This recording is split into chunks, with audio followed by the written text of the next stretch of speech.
Hi everyone, I'm Conrad. Welcome back to the channel. So in today's episode, we'll be talking about the different earnings that were covered this week, as well as how I'm planning to position myself after the earnings report came out. So I'll be covering some of the key insights that I've gotten out of the different earnings call, as well as whether or not I think the markets have overreacted to some of the earnings over here. So this is the newsletter that we release on the Substack. Feel free to check it out if you're interested. I'll be covering these 4 companies first. So over here it says there are generally 2 conventional ways for a company to beat expectations.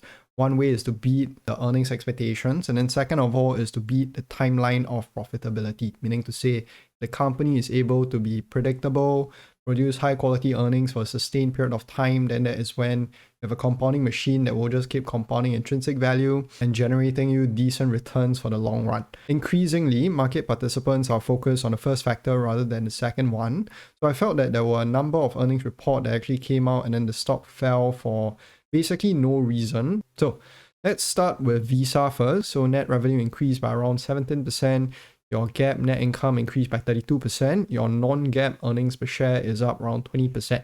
So it's still very strong growth for Visa. The stock is currently trading at around 27 times normalized price to earnings, which is one of its lower points over the past few years. So in the case of Visa, it had a very strong quarter. So revenue accelerated, and I think increasingly people are pricing in your value-added services portion. So value-added services accelerated to around 27%, which is strong growth across the board, though some of it was due to timing as well as adjustments. So I think for Visa, historically, a lot of sell-side analysts, a lot of reports were just pricing in the fact that the company is driving payment volume. So a lot of the economics of the firm was tied to your payment volumes. Increasingly, VAS is becoming a dominant portion of the business. And in the management's view, they actually said that VAS is currently at around 2% of the total addressable market. This was actually covered in their investor day last year. So in terms of management remarks, these were a few different critical questions that were covered. So first of all, it's on Wero as well as digital euro systems as well as different other A2A payment networks. And this was what management said. They said that all these different payment alternatives have been around for quite a long time already. And in my view, it's down to consumer behavior, trust, and habits. And it's extremely hard for you to displace Visa, and payment alternatives have had a trouble of doing so. Visa's dominant share is a very strong example of this. Second of all is on agentic commerce. So agentic commerce is becoming a thing now. You have Amazon that is starting to do it.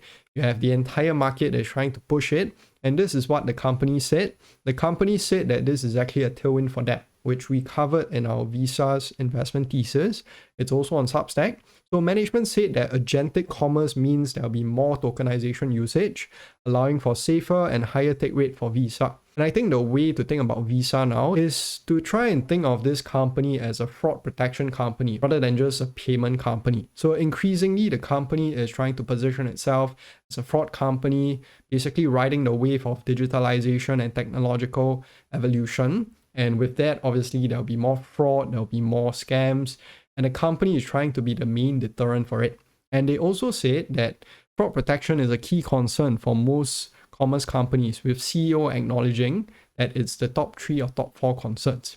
So I think overall, Visa's earnings were surprisingly great despite the Middle East war. And with your FIFA World Cup coming up, I think we could see further acceleration in transaction volumes for Visa in the coming quarters. I remain bullish on the company. I hold a substantial stake in it. My fair value is around $380 a share. Feel free to check out the Visa investment thesis. It's on Substack as well. Okay, next company is Microsoft. So I thought Microsoft's earnings were quite good. So overall revenue growth of 17% in your productivity and business processes. And then your intelligent cloud was up around 30% with Azure up 40%. And yet the stock still fell. So I think the stock fell because of a few different reasons over here. So first of all is shrinking margins. Second of all is the CapEx guide. And third of all is a lack of revenue acceleration. I think most investors are now comparing Microsoft to Google. So we saw Google increasing by around 10% in terms of stock price because we saw acceleration in Google Cloud. In the case of Microsoft, because of the other business segments that are not doing so well, we have yet to see revenue acceleration. And that's why the market punished it. So Microsoft's productivity and business processes revenue came in strong, so they increased prices. And in my view, this is very evident that the company has strong pricing power despite the hypothetical AI risk associated with this software name. On margins, the management will ask a few different tricky questions. So they will ask about how AI protects margins and possibly expands margins despite the higher capex and the higher depreciation associated with it. So this was what management actually said. They said that AI margins are accretive compared to your previous cloud build out in the 2010s. So in 2010s, they were building out the cloud. Amazon was doing it as well, and the margins were terrible back then. Now they're saying that this AI build out, this AI data center build out, is actually more accretive than back then. Basically, what they're saying is, we've done this before, we know the pattern, and it's turning out better than what it has historically. And management is expecting margins in full year 26 to be slightly higher, signaling their belief in margin accretion. Next one is on the capex guide. So they guided for around $190 billion in capex because of your shortages. So we have your memory shortage, you have all your different components now having shortages and increased prices. So that's why we're having this $190 billion capex guide. So the markets are punishing this because we've yet to see acceleration. So in the case of Microsoft, they have around 20% of their revenue in personal compute, which is your Windows, your Surfaces, your Microsoft laptops and all that, Xbox. And that portion of the business is actually declining in terms of growth. So growth is actually negative in that segment. So that is why we've yet to see revenue acceleration. And analysts actually flagged this out as well. They were comparing revenue growth to capex growth, saying that capex is growing a lot faster than revenue. And management actually came back and said that Azure revenue was strong at 40% year-on-year increment, with backlog growth being a clear indicator of ROI on capex. I think this 40% print is incredible, but the streets are obviously unsatisfied because number one, your backlog didn't increase substantially like what Google had. And second of all, there wasn't clear acceleration. So in the case of Google, it went from 40-something% to 63% this quarter. It's truly incredible. In the case of Microsoft, it's stagnated at 40%, and that's why the stock is down. Seems pretty ridiculous that the stock is selling off because it's had a 40% growth quarter. But anyways, another key insight in the call was the shaping of Microsoft's business model. Okay, this one's important. So Microsoft's CEO as well as their management team actually said that Microsoft should be increasingly viewed as a consumption-based company rather than a per-seat model. So they're saying that now they're supplementing the per-seat model with a usage-based model at the back end of it. So I would like to bring up what Anthropic did just last month. They changed their charging model. They changed from a subscription-based model towards a consumption-based model. So what this shows is that the consumption-based model probably works. And that's why Anthropic changed to it. So this is clear indication of strong demand and that the usage-based model is probably accretive to the company. So I think it's a good move by management trying to position themselves this way ahead of all your other different software companies at a much larger scale as well. So on Azure revenue, the management said that there will be slight acceleration next quarter. Again, I'm not too sure why the market sold this off. And overall, I think Microsoft's earnings were great. So 40% growth in Azure, 17% growth in productivity and businesses. You have Microsoft 365 with increased prices and increased subscriber as well. Overall, positive quarter. The next company that I'll be covering is Meta. So Meta's revenue growth came in at 33% year on year. For a mega cap company of the size of Meta, I think 33% growth is incredible. So it's a similar theme to Microsoft. The earnings were great, and yet the stock sold off. So the stock sold off primarily because of the increased capex forecast again. So in the last quarter, they increased capex substantially. In this quarter, they're saying that the forecast is going to be up by $10 billion because of higher component costs associated with the different shortages. So I think in Meta's case, this is clear and actual evidence of revenue acceleration, unlike Microsoft. So this was what was written on, I believe, CNBC. They said, unlike Alphabet, Microsoft, and Amazon, which all have massive cloud infrastructure businesses that enable them to turn their AI investments into revenue, Meta has no such offering, making it harder to prove it can deliver returns. So this is essentially the narrative in the markets today. So your market participants are skeptical that Meta is actually in need of so much capex despite the increase in terms of revenue growth. And my feeling is that most market participants are not clear on what Meta's capex spending is for, and basically brushing it off as pointless. So in the case of Meta's capex, it is sort of overlapping. So they have multiple different use cases. They can move it from app to app, but it is primarily done to train its internal model. So you have your deep learning recommendation models currently to suggest better content, better ads, and hence better return on ad spend for your advertisers. So ad revenue is a function of different things. You have your ad load, your ad fill, and then you have your ad pricing as well. Ad load refers to the number of ad placements on the app itself. So for example, in the case of YouTube, you have your banner ads, you have your video ads, and then within the video itself, you have like some banner ads on the side as well. In the case of Meta, I think the ad load won't increase substantially. They're already filling it up with ads. So the growth is likely going to come from ad pricing. And ad pricing is primarily driven by return on ad spend.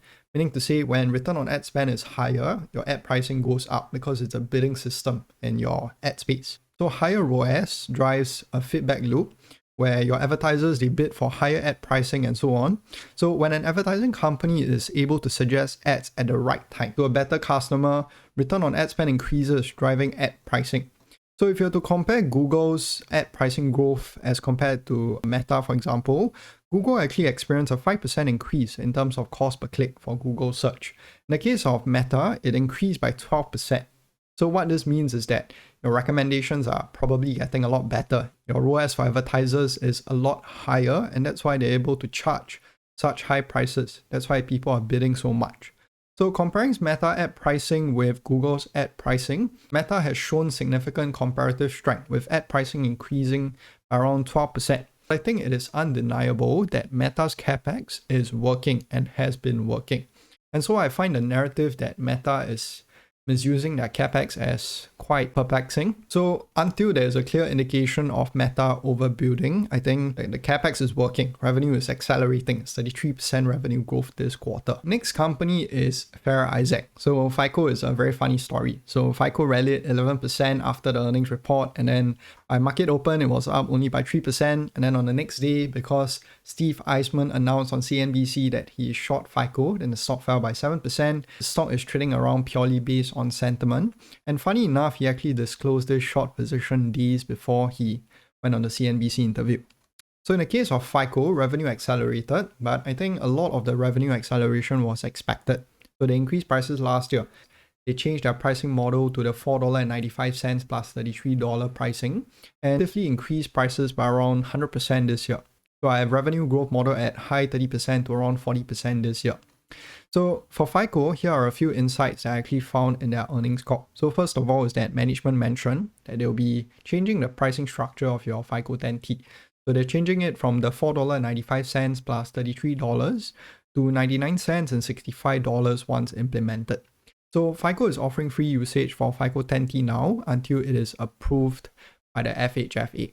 Second of all is that Will Lansing, he actually said that VantageScore's market share is 2% and that it is 0% in non-conforming market. Non-conforming market refers to the market that is not served by the GSEs, which is your Fannie Mae as well as Freddie Mac. So they're saying that VantageScore hasn't been used in any actual cycle, any actual business cycle where we had a recession, and it lacks credibility. Next one he said was your LLPA grids and your FICO 10T approval is entirely out of their control. It is within regulatory control, meaning to say only the FHFA and the GSEs have control over this. And Will Lansing said throughout the call that he doesn't know what's going to happen. He doesn't have any news for the FHFA. He can only wait. So I think listening to the call, Will Lansing, he got a bit annoyed towards the end. So in his call, he basically implied that number one, we don't know what's going to happen. And second of all is that VantageScore is inferior. So I think although the stock is priced a lot more appropriately at today's valuation, so it's currently at around 27 times this year's earnings, I think the increased scrutiny and focus on management actions is going to weigh down the stock price. And in the case of VantageScore's market share, it is 2% today because it can't be used yet, because your LLPA grids are not up yet. So I think FICO's change in pricing structure is overall positive, but I remain cautious of the company despite the strong earnings report because number one, the stock is not exactly super cheap yet. And second of all, it is basically on the chopping board. So you have your FHFA going after it, super investors like Steve Eisman going after it as well. And then, yeah, of course, you have the Vantage Score team that is actively trying to push down FICO score. So in the case of FICO, I think the stock valuation is a lot more attractive today. We have a FICO investment thesis out as well. It's around 8.6% IRR at $1,100 a share. So at today's price, it's probably closer to around 10%. So it's still around in the whole range. Feel free to check out the Substack again, especially the investment thesis, as well as the expected returns for some of the select companies that we cover. I hope you guys have found this video useful, and I will see you guys soon.